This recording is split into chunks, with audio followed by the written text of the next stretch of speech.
Hey guys, Nina here, welcoming you to another reading from the Ladies of Horror Picture Prompt Monthly Challenge, hosted by Elaine Pascale on her channel, The Godmother of Horror. If you'd like to read along or read previously published pieces, please visit spreadingthewritersword.com or ladiesofhorror.com. In the meanwhile, enjoy the reading.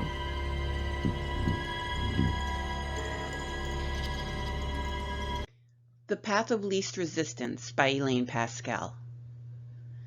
The day she saw her name written in the cobweb was the day she learned she had chosen the wrong path. The cobweb with her name hung at the juncture of two trails. One was smooth and flat. The sun peeked through lush leaves. There were no visible obstacles. The scent of honeysuckle beckoned. The other trail was tangled with vines, littered with rocks and stumps, and it reeked of mold and decay. She, as always, chose the path of least resistance. Her journey began with pleasing sights and sounds. Exotic flowers peered between sturdy trees. Brightly colored birds perched on branches, serenading her with wondrous songs. I could follow this path forever, she thought. It's effortless.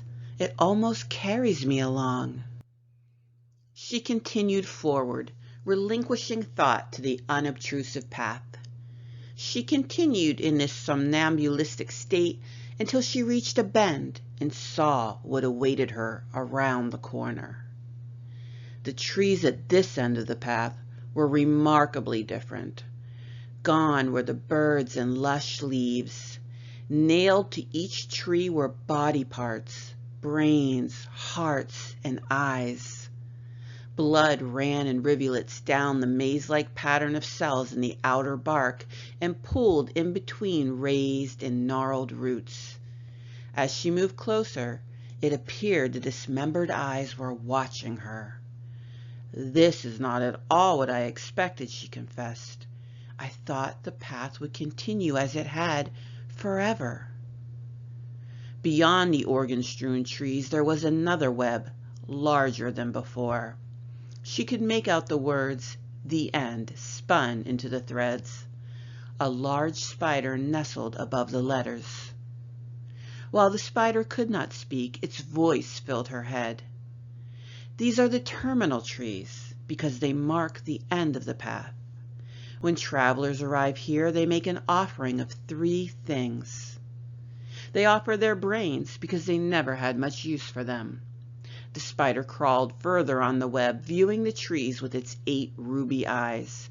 They offer their hearts because they never heeded them, and their eyes because they only sought shadows, viewing each counterfeit convention as real. They experience being scrambled forever.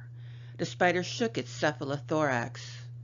What a terrible outcome, to be unendingly trying to reunite your parts. The spider fixed its eyes on her. You, traveler, the path you didn't choose? Once you get past the strife, it leads to eternity. She asked, anticipating the answer would be horrific. And this path? What is my conclusion here? The spider pointed a leg toward bare bark. To your tree.